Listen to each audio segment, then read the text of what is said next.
নমস্কার। শুরু করছি সুস্মিতা বন্দ্যোপাধ্যায়ের তালিবান, আফগান ও আমি। আজ পঞ্চম পাঠ। 12। আফগানিস্তান থেকে ফিরে আসার পরে কলকাতায় একটা দিনও আমি শান্তিতে কাটাতে পারিনি। নানা রকম বিপর্যয় চারিদিক থেকে আমাকে গ্রাস করতে আসছে যেন। না, বাবা মা এবং বাড়ির অন্যান্য কেউ আমাকে প্রত্যাখ্যান করেনি। তাদের কাছে আহ্বান কতখানি জানি না, কিন্তু বিসর্জন নেই। তবুও আমার মনে শান্তি নেই। কোথাও গিয়ে আমি এক বিন্দু শান্তি পাই না। পাড়ার যারা এক সময় আমার ঘনিষ্ঠ বন্ধু ছিল, আজ তারা আমাকে এড়িয়ে চলে, কারণ আমি ভিনদেশি মুসলিমকে বিয়ে করেছি। আমার নাকি জাত গেছে। ভাবতে লজ্জা হয়, আমি শিক্ষিত সমাজের মেয়ে। পাড়ার লোকেরা, নেতারা বড়াই করে, আমরা জাতপাতের বিচার করি না। আমার ঘেন্না হয় সেই সমস্ত মানুষগুলোকে দেখলে, যাদের মুখে এক, মনে আর এক। আমার দেশের শিক্ষিত মার্জিত হিন্দু বাঙালি জাতের এতগুলো বিশেষণ যাদের আছে, তারা কতখানি বিশ্বস্ত, কতখানি মর্যাদা দিতে পারে তাদের স্ত্রীদের। আমার জানা এমন অনেক পুরুষ আছে যারা তাদের স্ত্রীকে কেবল দাসীর মর্যাদায় ঘরে রেখেছে। প্রয়োজন ফুরিয়ে গেলে তাকে হয় মেরে ফেলেছে, নতুবা রাস্তায় নামিয়ে দিয়েছে। বিডন স্ট্রিটের অমিতাভ মুখার্জি, নৈহাটি বিজয়নগরের স্বপন চক্রবর্তী, বারাসাতের প্রদীপ ব্যানার্জি, এরা সবাই তাদের স্ত্রীকে ব্যবহার করার পরে ত্যাগ করতে দ্বিধাবোধ করেনি। দ্বিধা ছিল কি ইন্দ্রনাথ গুহর, চন্দ্রনাথ বণিকের? রাতের অভিসারে মক্ষী রানীকে নিয়ে কি তারা স্ফূর্তিতে মেতে উঠত না? আসলে মেয়েরা কেবল মক্ষী রানীর এবং দাসীর ভূমিকা পালন করার জন্যেই জন্মেছে বলে বেশিরভাগ পুরুষ মনে করে। সে ঘরের স্ত্রী হোক আর বাইরের মক্ষী রানীই হোক, এর অন্যতা হলেই কুকুর দিয়ে খাওয়ানোর বিধান। মেয়েরা চাকরি করতে গেলে একটু দেরি করে বাড়িতে ফিরলে স্বামীরা কিংবা বাবা কাকা দাদারা সন্দেহ করে, প্রশ্নের বাণে জর্জরিত করে, পাড়ার লোক বাঁকা চোখে দেখে। কিন্তু পুরুষের ক্ষেত্রে নারীরা তো এমন সংকীর্ণ মনোবৃত্তি পোষণ করে না। করলেও শুনেছে কে? মেয়েরা কি মানুষ? তার কথা আবার শোনা। যত অন্যায়, অবিচার, অকরুণা, অত্যাচার, অবহেলা, অনধিকারী তো নারীর ক্ষেত্রে প্রযোজ্য। আমি হাঁপ ছেড়ে বাঁচতে চাই, খোলা আকাশের নিচে দাঁড়াতে চাই, এই সমস্ত স্বার্থপর মানুষের থেকে অনেক দূরে যেতে চাই। সমুদ্রের পাড়ে দাঁড়িয়ে আছি আমি। এখন আমার চোখের সামনে সমুদ্র। স্বার্থপর মানুষের সংস্পর্শ থেকে একেবারে বিদায় নিতে পারিনি। তবু কিছুটা সময় তাদের ভুলতে পারবো, এই চিন্তায় দীঘায় এসেছি। সমুদ্র আমার ভীষণ ভালো লাগে। আমার মনে হয় সমুদ্রের নিজস্ব একটা ভাষা আছে, তার স্বার্থপরতা নেই। ছোটবেলায় দাদু ঠাকুমার সঙ্গেও সমুদ্রের পাড়ে গিয়ে বসেছি, কিন্তু তখন সমুদ্রের ভাষা বুঝিনি, সমুদ্রকে এমন করে উপলব্ধি করিনি, কিংবা ভাষা বোঝার তাগিদ অনুভব করিনি। হয়তোবা বোঝার মতো মনটা তখন ছিল না, কিংবা বোঝার জন্যে যে গভীরতা প্রয়োজন সেই গভীরতাই ছিল না। তখন আমি নিতান্তই বালিকা, দুষ্টুমির জন্যে বাবা মায়ের থাপ্পড় খাওয়ার মতো বয়সে। মা ও ঠাকুমার শাড়ির আঁচল ছিঁড়ে নিয়ে পুতুলের শাড়ি বানাতাম। তখন কি জানতাম আমার মতো এক অতি সাধারণ বালিকা কোনোদিন অতি সাধারণ মহিলা হতে পারে, প্রতিবাদে গর্জে উঠতে পারে, ঘেন্নায় মুখ ফিরিয়ে নিতে পারে, অন্যায়ের বিরুদ্ধে জেহাদ ঘোষণা করে AK-47 হাতে তুলে নিতে পারে। তবু সাধারণ হলাম, হতে বাধ্য হয়েই, কারণ বাস্তবকে অস্বীকারের শক্তি কারো নেই। কঠিন বাস্তবতা সমস্ত শরীরে মনে সেদিনের লজ্জায় রেঙে যাওয়া মুখে আজ আর নতুন করে আবির ছড়ায় না। পূর্ণিমার চাঁদকেও আর চাঁদ মামা ভাবি না। আজ কেবল শান্তিহীন পরিশ্রান্ত জীবন। সমুদ্রের পাড়ে বসে কত কথা মনে পড়ে।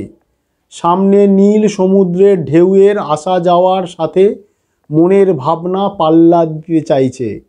একটা বিশাল ঢেউ এগিয়ে আসছে, ভীষণ একটা ঢেউ, কঠোর একটা ঢেউ, উন্মত্ত ঢেউ। এই উন্মত্ত ঢেউ পৃথিবীকে এখুনি ভাসিয়ে নিয়ে যাবে মনে হচ্ছে, ভাসিয়ে নিয়ে যাবে। কোন সে গাঁয়ে, কোন সে সুদূরে, কোন সে অজানার পথে, কোন সে ধ্বংসের মূল কেন্দ্রে। ঠিক এমনি করেই একটা মনের ভাবাবেগ আমাকে ভাসিয়ে নিয়ে যেতে চেয়েছিল। ভাসতে চেয়েছিলাম সৌরভের সৌন্দর্যে। সব কিছুর মধ্যে সর্বত্র তখন সৌরভ সৌরভ গন্ধ, সৌরভ সৌরভ পরিবেশ, সৌরভকে ঘিরে জগৎ, জগৎকে ঘিরে সৌরভ নয়। রবীন্দ্রসঙ্গীতের মধ্যে ডুবে যাওয়ার জন্য সৌরভ, তর্ক করার জন্য সৌরভ, আবার মারপিট করার জন্য সৌরভ, চলা বলা ওঠা বসার জন্যে সৌরভ। অথচ একদিন কোনো কিছুর জন্যেই সৌরভ রইল না, হারিয়ে গেল সে। রইল কেবল আত্মগ্লানি আর অনুশোচনা। হঠাৎই যেন সব কিছু থমকে দাঁড়িয়ে পড়ল। মাত্র 20 বছরের নারী, যৌবনের আসল রহস্য বোঝার বা জানার যখন সময় হয়েছে, ঠিক তখনই অসহ্য যন্ত্রণাদায়ক যৌবনের কলঙ্ককে আবিষ্কার করলাম আমি। যৌবনের রহস্য ছায়াবৃত্তের মতো হয়ে উঠল আমার মনে। ঘেন্না হলো যৌবনের অবগুণ্ঠন মুক্ত করতে। যৌবনের তৃষ্ণা এত নগ্ন, আর সেই নগ্নতা ঘোচাতে জরাজীর্ণ বস্ত্র হলেও কোনো আপত্তি থাকে না। সামান্যতম রুচিবোধকেও বিসর্জন দিতে হয়। সৌরভকে সেদিন আমি রনিতার বাড়িতে রেখেই চলে এসেছিলাম। সৌরভের সৌন্দর্য আর রইল না। সৌরভের সঙ্গে প্রেমের অকাল মৃত্যু আমাকে ক্ষণে ক্ষণে অস্থির করে তুলত। তুষের আগুন জ্বলত মনে সর্বক্ষণ। সৌরভের অস্তিত্বকে দুঃস্বপ্ন ভেবে মন থেকে মুছে ফেলতে চাইছি, কিন্তু পারছি কই। রাতের নিভৃত শয্যা, যা ভালোবাসার দান হতে পারত, তা রনিতাকে নিয়ে সৌরভ কলঙ্কিত করেছে। সৌরভের কাছ থেকে পাওয়া ধাক্কাটা কিছুতেই মন থেকে ঝেড়ে ফেলতে পারছিলাম না। এই ঘটনার 2 বছর পরে জামবাজের সঙ্গে আলাপ। জামবাজের আচরণ আগেই বলেছি সাবলীল, সুন্দর, সচেতন। স্পর্শের উষ্ণতা অনুভব করতে জামবাজ ব্যস্ত নয়। ধমনীতে পর্যাপ্ত স্রোত বইয়ে দেওয়ার জন্যে ব্যাকুল নয় সে। মনের অভিব্যক্তি প্রকাশের জন্য অতিরিক্ত কিছু করার প্রয়োজন বোধ করে না। যে ভালোবাসা হওয়ার নয়, হতে নেই, সেই ভালোবাসাই হলো। আমি জামবাজকে প্রত্যাখ্যান করতে পারলাম না। মাঝে মাঝেই ভাবতাম, কাবুলি ছেলের সঙ্গে প্রেম, তাও কি হয়? কিন্তু হলো। এর মূলে জামবাজের ব্যক্তিত্ব। কিন্তু জামবাজের ব্যক্তিত্ব দেখে যদি ধারণা হয় যে ওদের দেশের সব পুরুষই প্রেমিক এবং ওই রকম ব্যক্তিত্ব সম্পন্ন, তাহলে অবশ্যই ভুল হবে। বরং উল্টোটাই সত্যি। আফগানিস্তানের লোক মেয়েদের শয্যার সঙ্গী ছাড়া কিছুই ভাবে না। এমনকি শয্যার দোসরও নয়। বিনিময়ের প্রয়োজন নেই সেখানে। মেয়েরাই কেবল পুরুষদের তৃপ্ত করে। নিজের তৃপ্তির পথ অন্ধকারে হারিয়ে যায়। আমাদের দেশে বা অন্যত্র অনেক মেয়েরই একই রকম অবস্থা। পুরুষরা দিতে তো পারেই না, নেওয়াটাও যেন কেমন কুৎসিত। মেয়েদের সারা জীবন শুধু দিতেই হয়, নিতে পারে কতটুকু? ছোট থেকে বাবা মায়ের অপত্য স্নেহে মানুষ হয়ে বড় হওয়ার সঙ্গে সঙ্গে যেতে হয় অন্য একটা অজানা অচেনা বাড়িতে। দুটো মন্ত্রের উচ্চারণে একজন অচেনা পুরুষ হয়ে যায় অতি আপনজন। শয়নে স্বপনে জাগরণে সেই মন্ত্রের পুরুষ ধ্যান জ্ঞান হয়ে দাঁড়ায়। যদি সেখানে মনের শরীরের বিনিময়ে না থাকে, আত্মার মিল না থাকে, ব্যথায় ব্যথিত হওয়ার তাগিদ না থাকে, সেই পুরুষ কি করে আপন হয়? কেমন করে সেই পুরুষের ধ্যান করবে? একটা মানুষকে ভালোবাসার জন্যে, তাকে কাছে পাওয়ার জন্যে সব রকম অসুবিধে মেনে নিতে হয় মেয়েদের। হয় মেনে নিয়ে বেঁচে থাকো, নতুবা বাঁচার তাগিদে বাঁচো। বাঁচার তাগিদেই বেঁচে থাকতে হয় সমস্ত মেয়েদের। উন্নত পশ্চিমের দেশে তবুও মেয়েদের ইচ্ছা বা অনিচ্ছার একটা মূল্য আছে। এমনকি দরিদ্র দেশে, ভারতবর্ষেও আছে, কিন্তু আফগানিস্তানে নেই। ওখানে মেয়েরা বিকিয়ে যায় লাখ টাকার বিনিময়ে। আফগান পুরুষরা যদি টাকা থাকে তাহলেই সে বউ কিনতে পারে। যেমন ইচ্ছে হবে তেমন বউ, কালো, ফর্সা, বেঁটে, লম্বা, কচি, বুড়ো, সদ্য যৌবনবতী মায়, বিধবা, 5 সন্তানের মা। মানুষের হাটে মেয়ে মানুষ তো আছেই, চিন্তা কিসের? শুধু টাকা হলেই হলো। হাট আবার দিনক্ষণ অনুযায়ীও বসে না। ছেলের বাড়ির লোক গেলেই হাট বসে যাবে। মেয়ে মানুষ মানেই বিক্রির সামগ্রী, কেবল ক্রেতা আসার অপেক্ষা। এক ঝলক ঠান্ডা হাওয়া এসে লাগলো আমার গায়ে। শাড়ির আঁচলটা দিয়ে জড়িয়ে নিলাম শরীরটাকে। সন্ধে হয়ে গিয়েছে। সেই বিকেল থেকে বসে আছি এই সমুদ্র পাড়ে। শিবানী আর মিনা বালির ওপর গিয়ে ঝিনুক কুড়োচ্ছিল। এখন আমার পাশে বসে একটার পর একটা রবীন্দ্রসঙ্গীত গাইছে। আফগানের মানুষের কথা ভাবতে গিয়ে এদের কথা ভুলেই গিয়েছিলাম। মিনা আমার কাছে থাকে। আমি যখন আফগানিস্তান থেকে কলকাতায় এলাম তখনই মিনাকে পেয়েছি। আমার অনেক সুখ দুঃখের সাক্ষী মিনা। আর শিবানী আমার বান্ধবী। তবে ঠিক ছোটোবেলার বান্ধবী নয়। শিবানী হচ্ছে জামবাজের বন্ধুর বউ। আলাপ হয়েছিল 95 সালের ডিসেম্বরে। জামবাজের বন্ধুর সঙ্গে অবশ্য আলাপের সৌভাগ্য হয়নি, কারণ আমি ফিরে আসার মাত্র 4 মাস আগে তিনি হার্ট অ্যাটাকে মারা গিয়েছেন। নিঃসঙ্গ শিবানী আমাকে তার সঙ্গী হিসেবে বেছে নিয়েছে। মাত্র 42 বছর বয়সে স্ত্রী ও কন্যা রেখে জামবাজের বন্ধু চলে গেছে। এরপর সাধারণত যা হয়, শিবানীর ক্ষেত্রেও তার ব্যতিক্রম হয়নি। সংসার, মেয়ে, সব কিছুই শিবানীকে সামলাতে হয়। স্বামীর স্মৃতি তাকে পাগল করে দেয়। বিশেষ বিশেষ দিনগুলোতে শিবানীর চোখের কোণ দুটো ভিজে ওঠে। আবেগে আপ্লুত হয়ে শিবানী কখনো কখনো বলে, জানো সুস্মিতা, তোমার বল্টুদা বলতো, গোপা, অফিস থেকে বাড়ি এসে দরজায় তোমাকে দেখতে না পেলে পাগল হয়ে যাই আমি। কথাগুলো বলতে বলতেই শিবানী কেঁদে ফেলে। আলাদা করে শিবানীর কথা লেখার মতো কিছু নেই। ভারতবর্ষে তথা সমস্ত পৃথিবীতে এমন অনেক মেয়ে আছে যারা তাদের মনের মানুষ হারিয়ে ফেলে, কেবল স্মৃতিচারণ করেই জীবন কাটিয়ে দেয়। আবার কেউ হয়তো কাউকে খুঁজে পায় নতুন করে, নতুন সাজে। নিজের মনের অচিরেই শিবানী আমার বন্ধু হয়ে উঠেছে। রাত হয়েছে। দীঘার সমুদ্রের পাড় প্রায় জনশূন্য। আমরাও উঠে দাঁড়ালাম। হোটেলের দিকে পা বাড়ালাম। ইতস্তত লোক এখনও ঘুরে বেড়াচ্ছে। সমুদ্রে ঠান্ডা হাওয়া এসে শরীর শীতল করে দিচ্ছে, কিন্তু নোনা হাওয়া গায়ে লেগে গা চ্যাটচ্যাট করছে। ডান দিকে টার্ন নিলাম। সিহক হোটেলে উঠেছি আমরা। হোটেলের জানলা দিয়ে সমুদ্র দেখা যায়। কথা বলতে বলতে হোটেলের ঘরে পৌঁছে গেলাম। রাত কত কে জানে। আমার পাশে শুয়ে আছে মিনা, অঘোরে ঘুমোচ্ছে। তারপর শিবানী। আমার চোখে ঘুম নেই। আকাশ পাতাল ভাবছি। ভাবনার হাত থেকে আমার নিস্তার নেই। একলা হলেই টুঁটি চেপে ধরে। কত কি যে ভাবি, তিন্নির কথা না ভেবে পারি না। কতদিন, কত মাস আমি তিন্নিকে দেখিনি, কাছে পাইনি। ওর কচি কচি হাত দুটো দিয়ে কতদিন আমার গালটা জড়িয়ে ধরে বলেনি, মা ব্যথা, মা কানা। কত স্বপ্ন ছিল আমার তিন্নিকে নিয়ে। স্কুলে পড়বে, গান শিখবে, বড় হবে, অনেক বড় হবে। সমস্ত আফগানবাসী তাকিয়ে দেখবে মরুভূমিতেও গাছ রোপণ করা যায়, আর তাতে সুন্দর ফুল কিংবা ফল হয়। হলো না, পারলাম না, আমি হেরে গেলাম।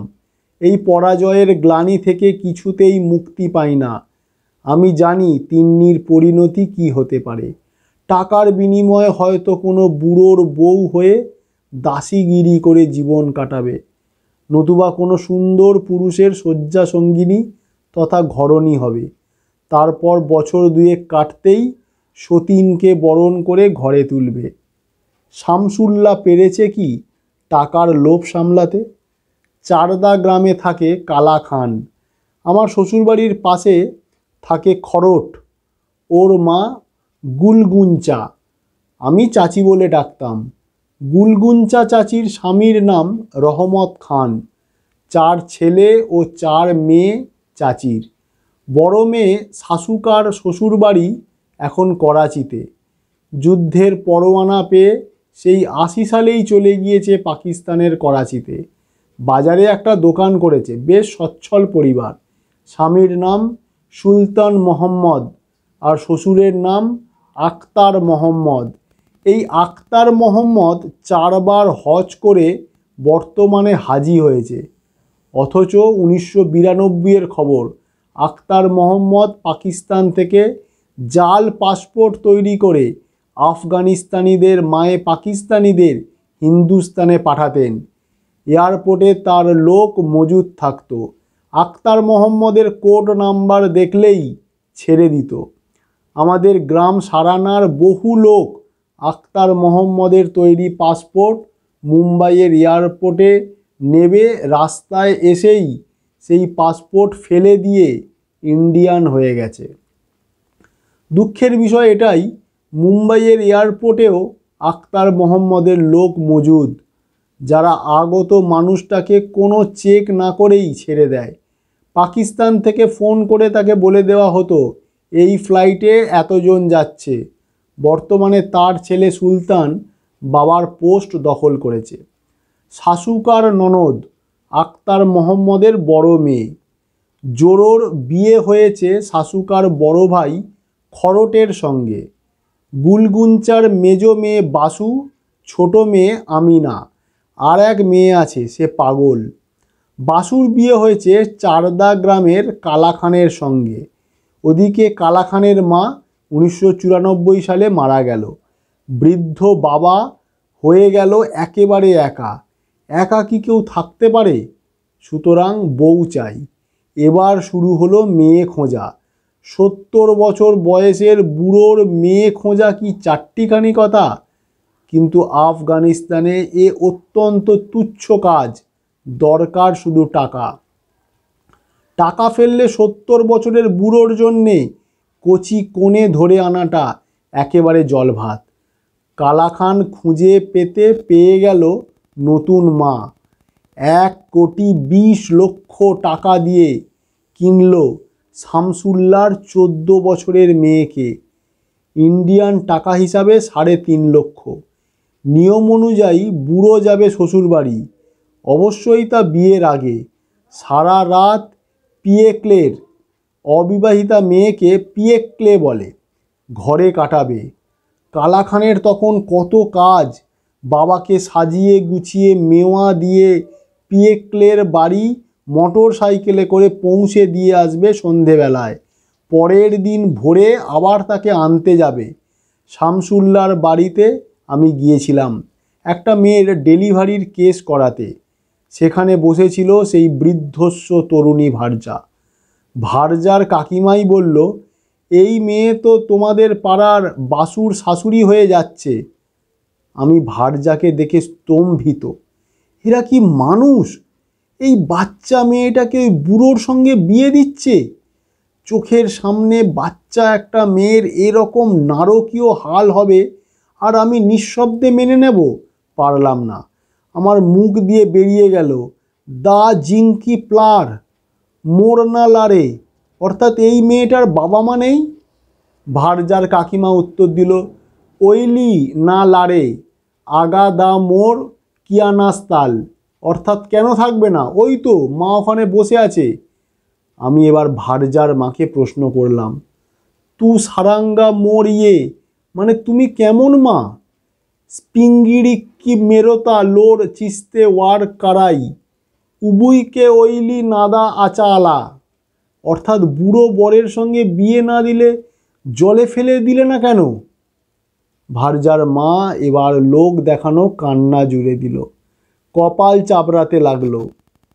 মুগ ডের নাম্মান খালাকদা এও রোজ মারুই পয়দাস তো বালরোজ ও গিয়াম যাকে দা পিঙ্কি রেয়াত রুপি আকচার খরচ কারাই দা চির দুও মারুই পয়াদাসে।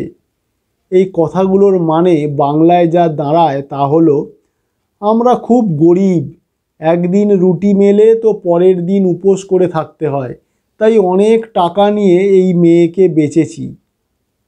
আমার আর বলার কিছুই রইল না, মেয়েটার দিকে তাকিয়ে আছি। মেয়েটার চোখে মুখে ফুটে উঠেছে এক অজানা বিষাদ, সমস্ত শরীরে তার অসম্ভব ক্লান্তি। মাত্র 14 বছরের একটা ফুটফুটে মেয়ে শুরুতেই শেষ হয়ে গেল। হয়তো ওর চোখে ছিল অনেক রঙিন স্বপ্ন, প্রাণে ছিল অফুরন্ত আশা উচ্ছ্বাস, সবটুকু একটা গরিব নামের দৈত্য এসে ছিনিয়ে নিয়ে গেল। নিজের সমস্ত স্বপ্নের টুটি টিপে ধরে বাবা মায়ের দারিদ্র্য মোচন করল সে। কোনো অনুযোগ নেই, অভিযোগ প্রতিবাদ কিছুই নেই, ক্ষমতার বাইরে। করলেও শুনছে কে? মেয়েদের তো প্রতিবাদ করতে নেই, মেয়েরা যে বলির পাঁঠা, শুধু মন্ত্র উচ্চারণ করে বলে দিলেই হলো। কিন্তু কেন? এই কেনর উত্তর একটাই, সেটা হলো মুখ বুজে সব অন্যায়কে মেনে নেওয়া। পৃথিবীতে মেয়েদের জন্ম কি শুধু কষ্ট দুঃখ সহ্য করার জন্যে? সুখ দুঃখ পুরুষের একচেটে হতে পারে না, তাতে মেয়েদেরও সমান ভাগ আছে। পুরুষ যদি 70 বছর বয়সে 14 বছরের মেয়েকে বিয়ে করেও সমাজে সসম্মানে স্থান পায়, তবে মেয়েরাই বা তা করবে না কেন? অপরাধী হয়েও পুরুষ যদি লজ্জায় মুখ না ঢাকে, তাহলে মেয়ে অপরাধী বা লজ্জা কিসের? সমস্ত লজ্জা নতি শিকার বোরখা শৃঙ্খল কি কেবল নারীর জন্যে সৃষ্টি করা হয়েছে? পুরুষরা কেবল চিৎকার ও অশান্তি সৃষ্টি করা ছাড়া আর কিছুই জানে না। চমৎকার এই সমাজ ব্যবস্থা, সর্বত্রই যুদ্ধ এবং গদির লোভ, সরাসরি হোক অথবা আড়ালেই হোক, নেতাগিরিতে কেউ কম নয়। সামনেই ভোট, তার প্রস্তুতি পর্ব প্রায় শেষ। যে যার দলের হয়ে প্রচারে নেমেছে। একটা দেশ, 50টা পার্টি, এ পার্টি ও পার্টির নেতাদের কেচ্চা রটাচ্ছে। ওই নেতা খারাপ কিছু করেনি, অন্য নেতা খারাপ কিছু করেনি, সেই নেতা সব টাকা লুটে খেয়েছে। সার কেলেঙ্কারি, রাস্তা কেলেঙ্কারি, জুট কেলেঙ্কারি, সবাই তো দেখি খারাপ, তবে ভালো কে?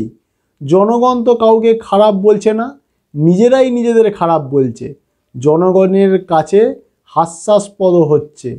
জনগণও মেরুদণ্ডহীন, সামনে তুতু করছে, পিছনে গালি দিচ্ছে, আবার ভোটও দিচ্ছে। আমি ভোটাধিকার পাওয়ার পর মাত্র 5 বার ভোট দিয়েছি, তারপর আর দিই না। কেন দেব ভোট? কি পেয়েছি আমরা সাধারণ মানুষরা নেতাদের কাছ থেকে? যেখানেই যাও নেতার বা নেতাদের লোকদের সব রকম সুযোগ সুবিধে আছে, সাধারণ মানুষের জন্যে আছে বিড়ম্বনা। হাসপাতালে মরে গেলেও সিট নেই, স্কুলে ডোনেশন না দিলে ভর্তি নেই, 60% মার্কস না পেলে ইউনিভার্সিটিতে ভর্তির চান্স নেই, অথচ নেতার রেফারেন্সে 42%-এও চান্স পাকা। ছেলে মেয়ের ভবিষ্যতের কথা চিন্তা করে বাবা মা তখন নাওয়া খাওয়া ছেড়ে লাইন চেঞ্জের রাস্তা খোঁজে। এমপ্লয়মেন্ট এক্সচেঞ্জের কল আসে না, পোস্ট অফিসের চিঠি ঠিক মতো পাওয়া যায় না, এমনকি শ্মশানেও রাজনীতি। সর্বত্রই তো নেতাদের প্রেফারেন্স। মিউনিসিপ্যালিটির লোক ঘুষ খায়, 1 মাসকে একটা দিন বলে মনে করে, যে দেশে এত অরাজকতা উচ্ছৃঙ্খলতা, সেই দেশ কি করে সুন্দর হবে? নেতারা তো নিজেরাই ঐক্যবদ্ধ নয়, তারা আবার সাম্প্রদায়িকতা দূর করবে কি করে? সমস্ত দল যদি এক হয়ে নিজের দেশের মঙ্গল কামনা করে তবেই তো দেশ সুন্দর হবে। শুধু ও আমার কাপড় ব্লাউজ ছিঁড়ে দিয়েছে, ও আমাকে চোর বলেছে, সে আমাকে গালি দিচ্ছে বলে চিৎকার করলেই কি দেশের মানুষের মঙ্গল হয়ে যায়? আমার বাড়িতে কাজ করে যে মেয়েটা, সেই মেয়েটাকে একজন নব্য আর্টিস্ট, যে আর্টের সবে এবিসিডি শিখছে, সেই ছেলেটা বলেছে, এই শোনো, তুমি জামা কাপড় খুলে দাঁড়াও, আমি আঁকবো। মেয়েটা আমাকে এসে কথাটা বলল। আমি মেয়েটাকে বললাম, চুপ চুপ, কথাটা খুব লজ্জার, আর কাউকে বলিস না। আমার মনে হয়েছে মহিলা হিসাবে আমার কর্তব্য মেয়েটার লজ্জা ঢাকার। 5 কান হলে মেয়েটার বদনাম হবে। গরিব ঘরের দুঃখী মেয়ে, হয়তো বিয়েই হবে না। অথচ আমাদের দেশের নেতারা নিজেদের স্বার্থ সিদ্ধি করার তাগিদে কারো ইজ্জত বাজারে নিলাম করতেও কুণ্ঠিত বোধ করে না।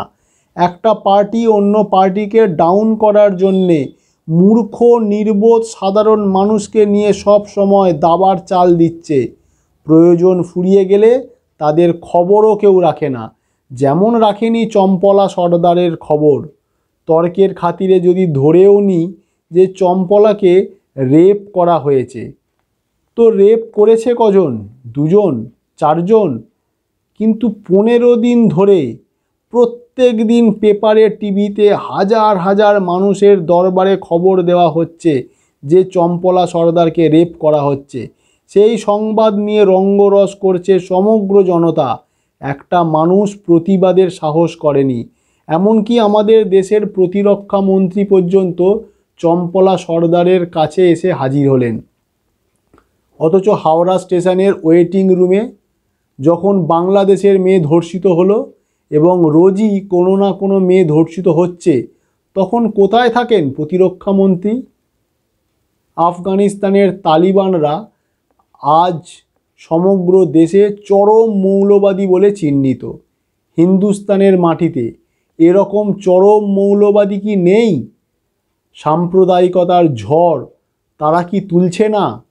সমগ্র ভারতবর্ষের 80% মানুষ যেখানে অন্যাভাবে দিন যাপন করে, সেই দেশে মিলিয়ন মিলিয়ন ডলার বারবার ভোটের জন্য খরচটা কি বাহুল্য নয়? আজকের ভারতবাসী অন্ন চায়, বস্ত্র চায়, শিক্ষা চায়, সাম্প্রদায়িকতা চায় না, বোমাবাজি চায় না, চায় শুধু বাঁচতে। সামান্য নুন ভাত পেলেই তাদের সুখ। স্বার্থ সর্বস্ব নেতা মন্ত্রী এই সামান্য সুখের নিশ্চয়তাটুকুই দিতে পারছে না। এই সব নেতাদের জনতার ওপর চাপিয়ে দেওয়া হয়েছে কালো টাকার বন্যা বইয়ে, ভোট যন্ত্রকে কাজে লাগিয়ে।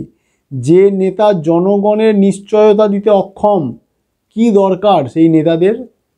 ব্রিটিশের হাত থেকে যখন ভারত ছিনিয়ে নেওয়ার জন্যে প্রাণ দিয়েছিলেন ক্ষুদিরাম বসু, বিনয় বাদল দীনেশ মাস্টারদা এবং আরও হাজার হাজার স্বাধীনতা সংগ্রামী, তারা কি সাম্প্রদায়িকতার পথ ধরে এগিয়েছিলেন?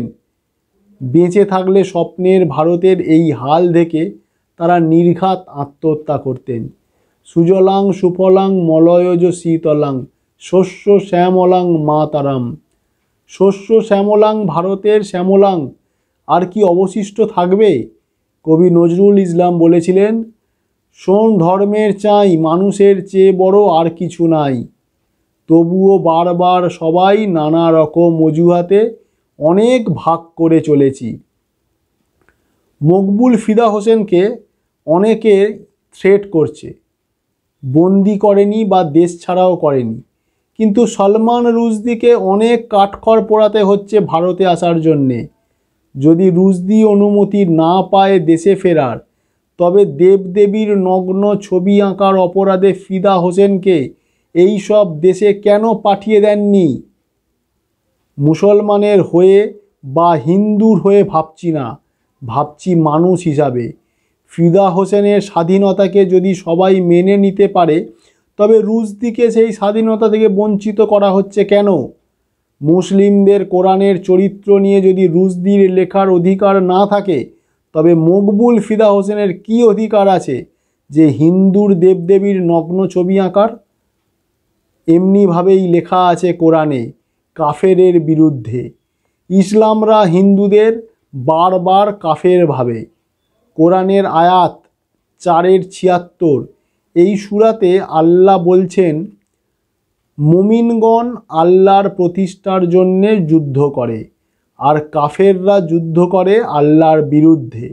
শয়তান কাফেরের সঙ্গী। অতএব মুসলমানগণ, তোমরা শয়তানের বন্ধুদের সঙ্গে যুদ্ধ করো।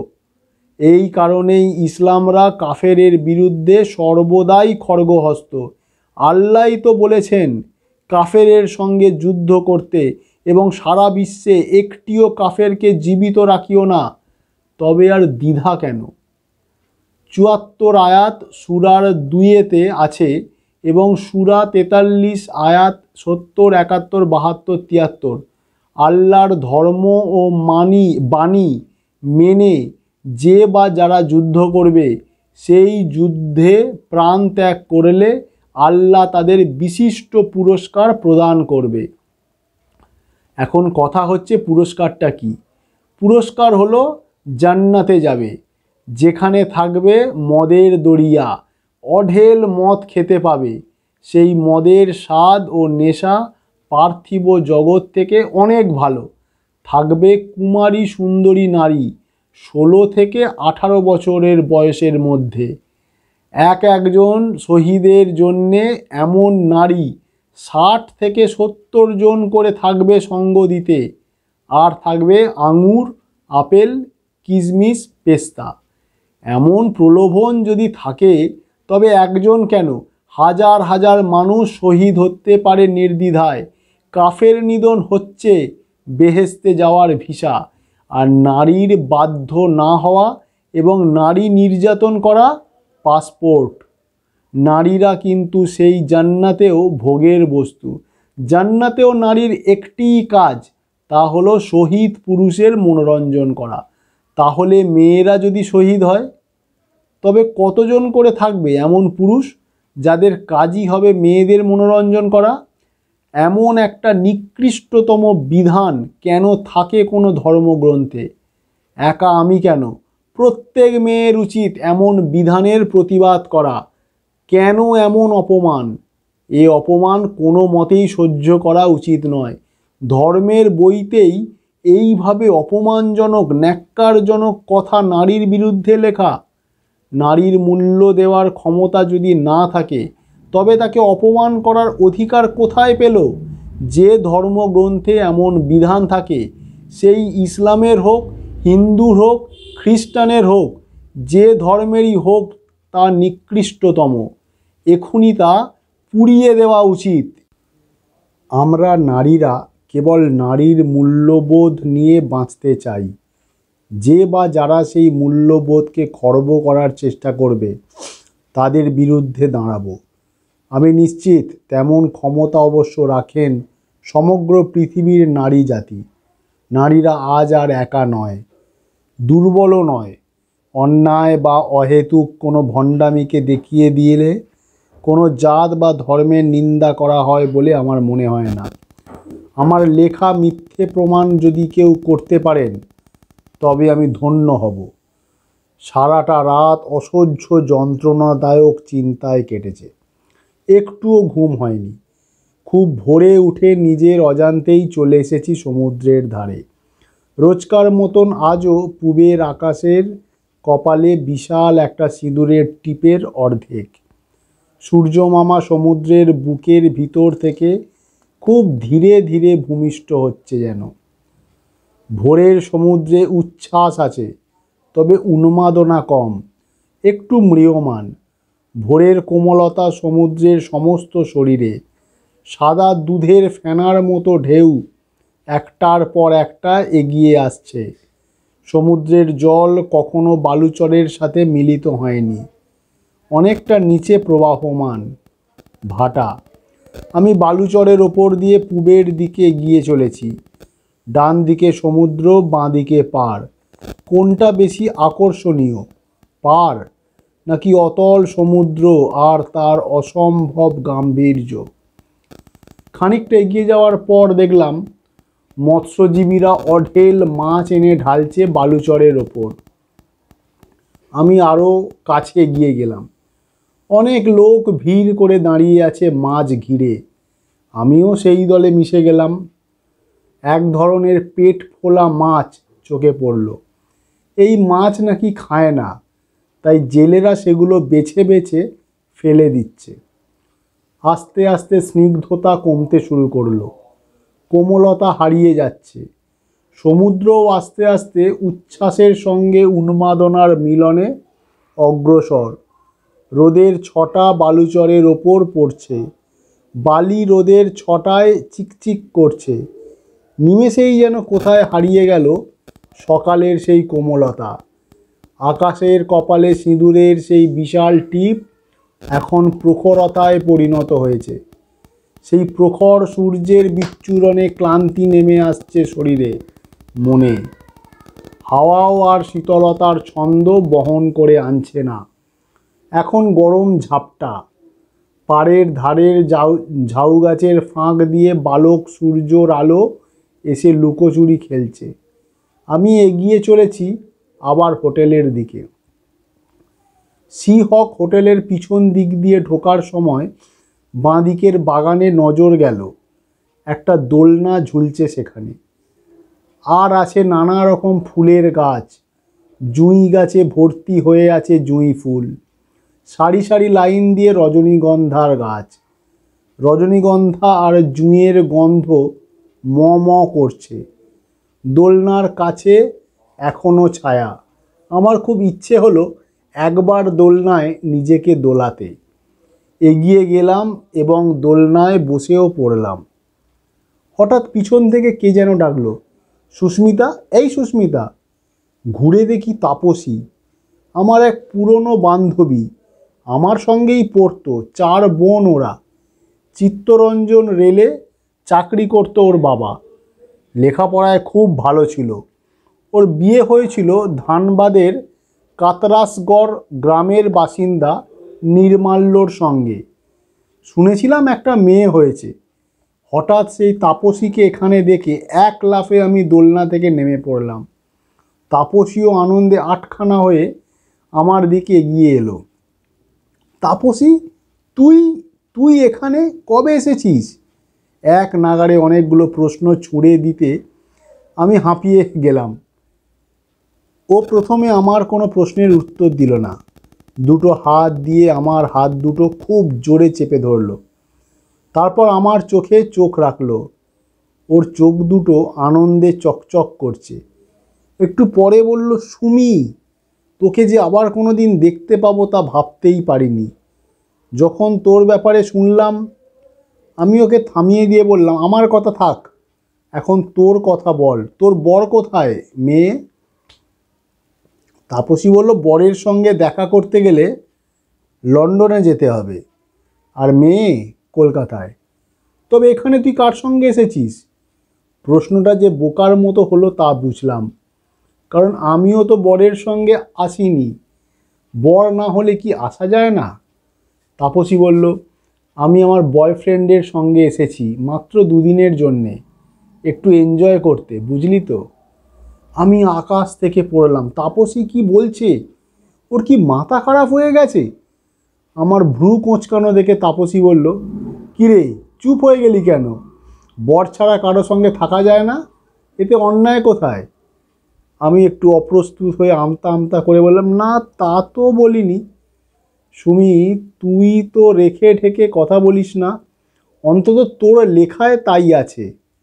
তাপসী আরও বলল, আমিও একজন রক্ত মাংসে গঠিত মানুষ। জৈবিক ক্ষুধা কি শুধু পুরুষের? লাইসেন্স প্রাপ্ত বরের সঙ্গেই কি সেই ক্ষুধা নিবারণ করতে হবে? তবে সে করে না কেন? এরপর অনেকক্ষণ দাঁড়িয়ে তাপসী অনেক কথা বলল।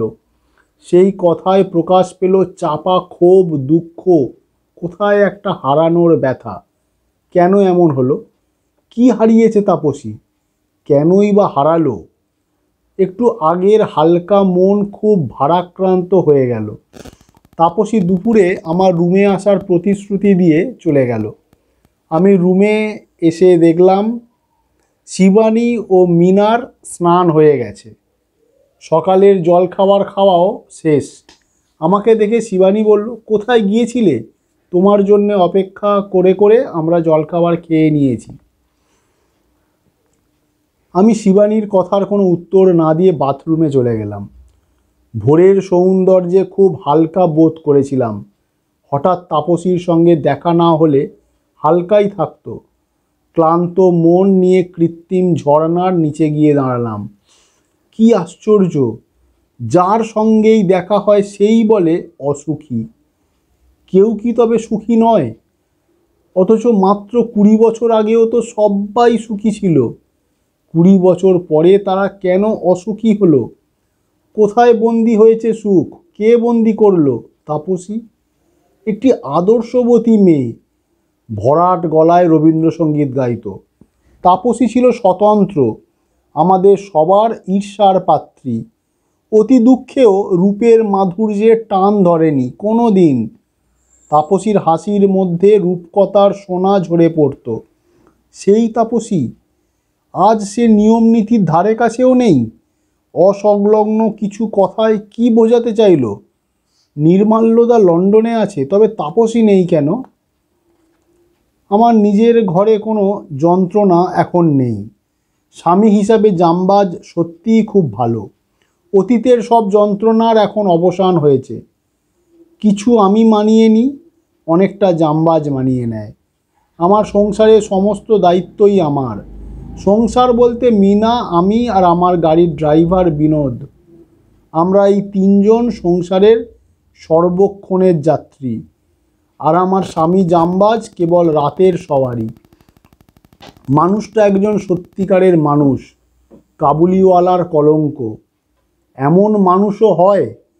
মাঝে মাঝে মনে হয় ও যদি রাগ করতো, আমাকে কোথাও যেতে বারণ করতো, স্বাধীনভাবে চলার পথের লাগাম টেনে ধরতো, কিন্তু এইগুলোর কোনোটাই সে করতে জানে না। আমি যেমন তাকে বোঝাই বা বলি সেটাই তার কাছে ধ্রুব সত্য। চরম মিথ্যেও যদি বলি সেটাও সত্যি।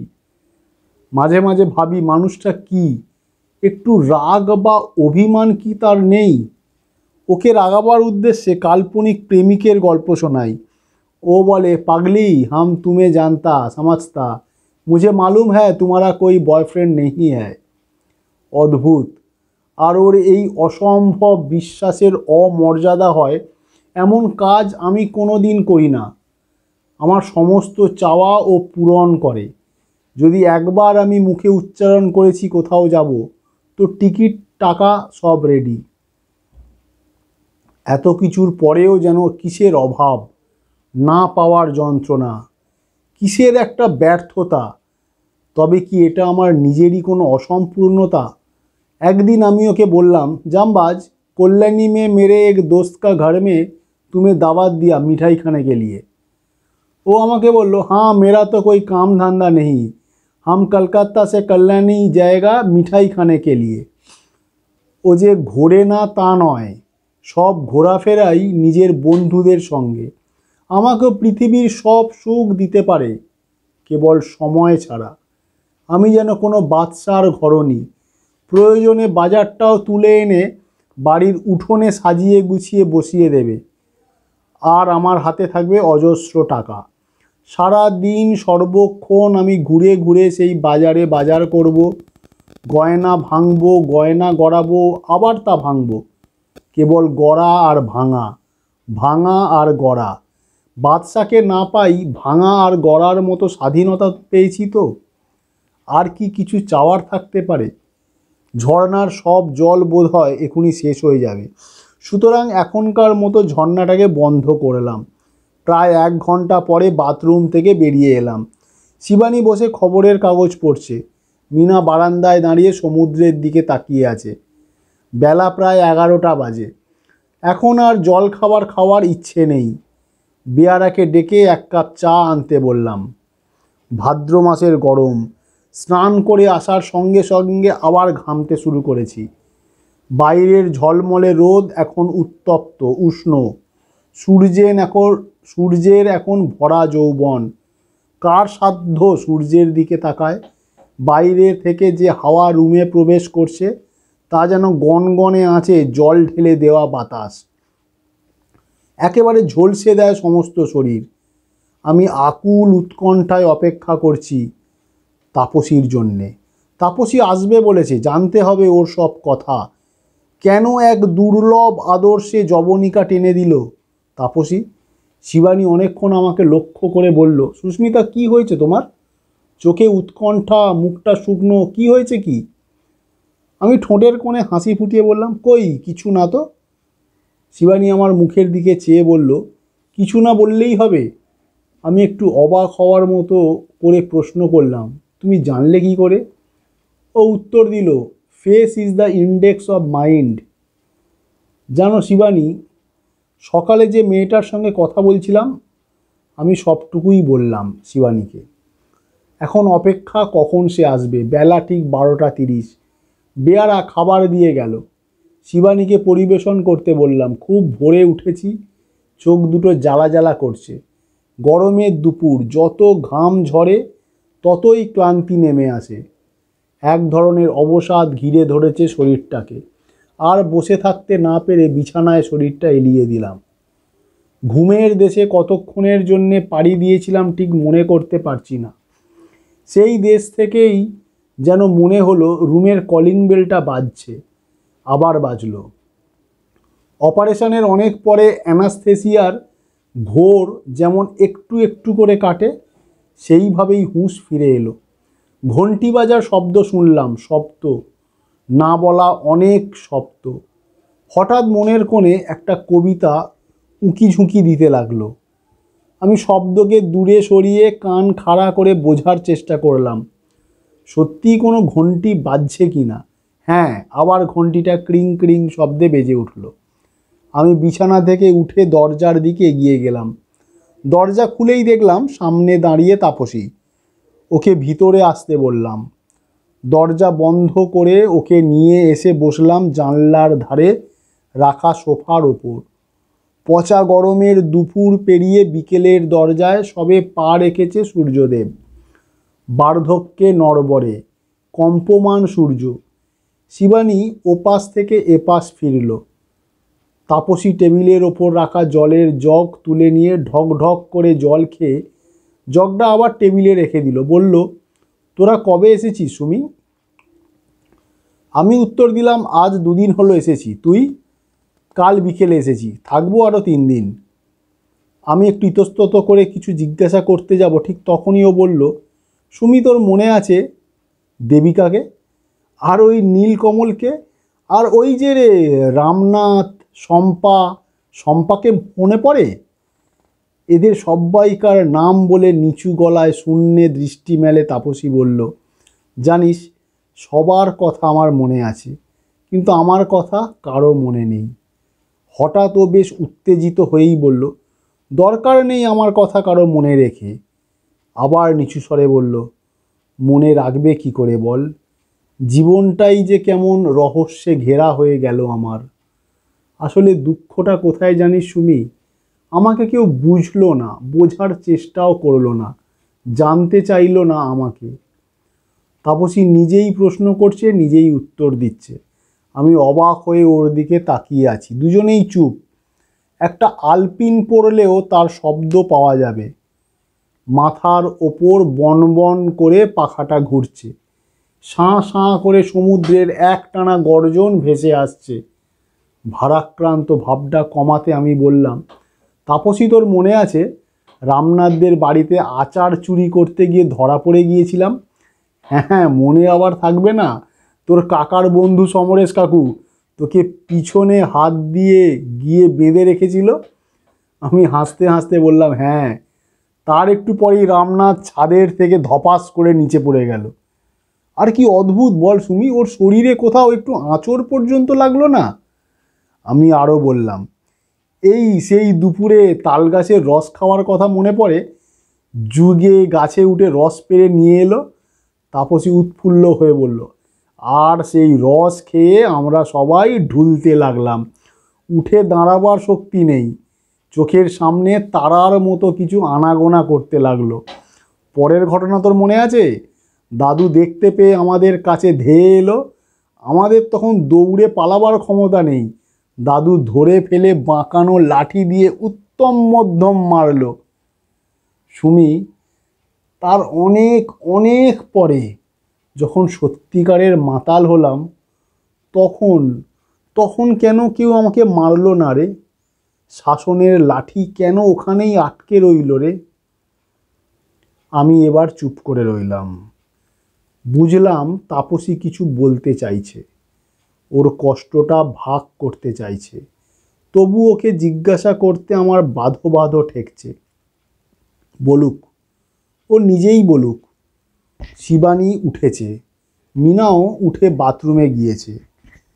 ঘড়িতে বিকেল 5টা বাজে। এখনও চারিদিকে রোদ ঝলমল। কৈশোর আর যৌবন অল্পক্ষণের জন্যে পলকে শেষ হয়ে যায়, কিন্তু বার্ধক্য শেষ হতেই চায় না।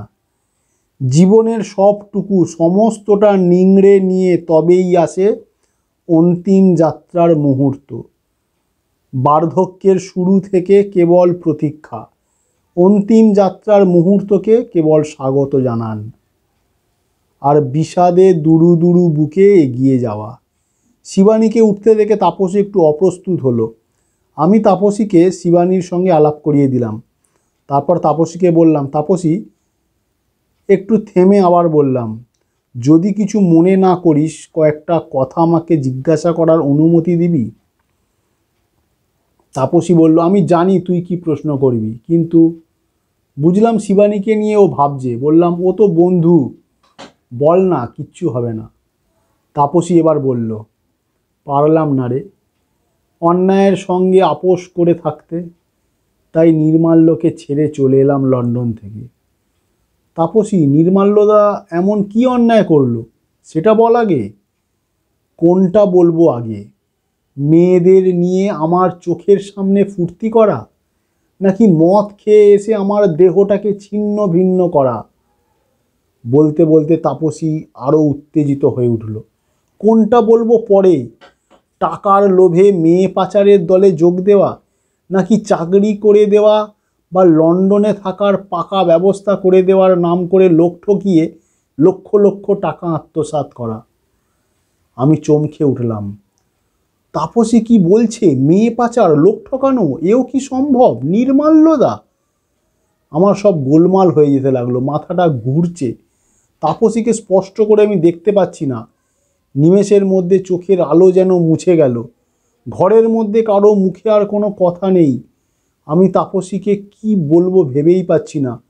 ওর সেই সুন্দর অতীতটাই কেবল সত্যি, সেই চঞ্চলতা, আনন্দ, সোয়েটার কোমরে বেঁধে নিয়ে হাডুডু খেলা, চুলের বেনিতে মালা জড়িয়ে মনোমোর মেঘেরও সঙ্গী গানের নাচ, শীতের সন্ধ্যায় ব্যাডমিন্টন খেলা।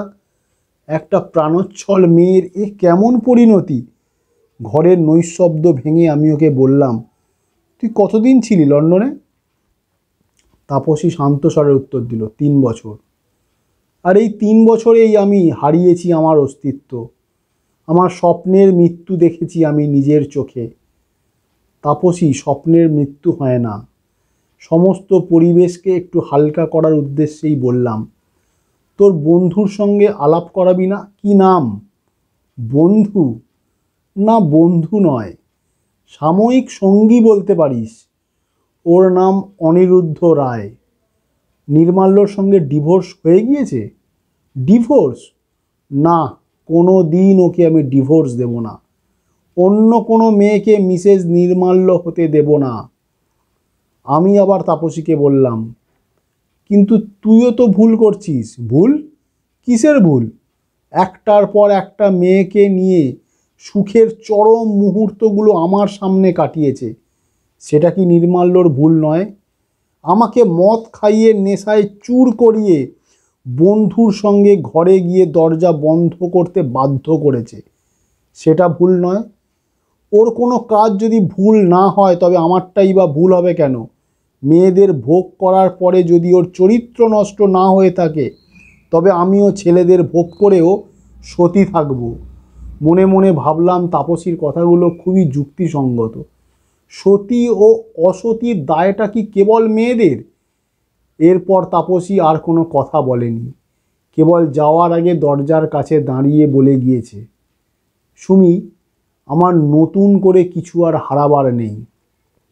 রোজ নতুন নতুন ছেলেকে আমি নব নব সাজে ভালোবাসি, তাদের ভোগ করি, আবার একটু পুরনো হলেই বাতিল করে নতুন প্রেমের ফাঁদ পাতি। অদ্ভুত ধরনের এক আনন্দ পাই এতে। কেন জানিস? না থাক, উলুবনে মুক্ত ছড়িয়ে কি লাভ। তাপসীর দিকে আমি ফ্যাল ফ্যাল করে চেয়ে আছি। আমার মুখে কোনো কথা জোগাচ্ছে না।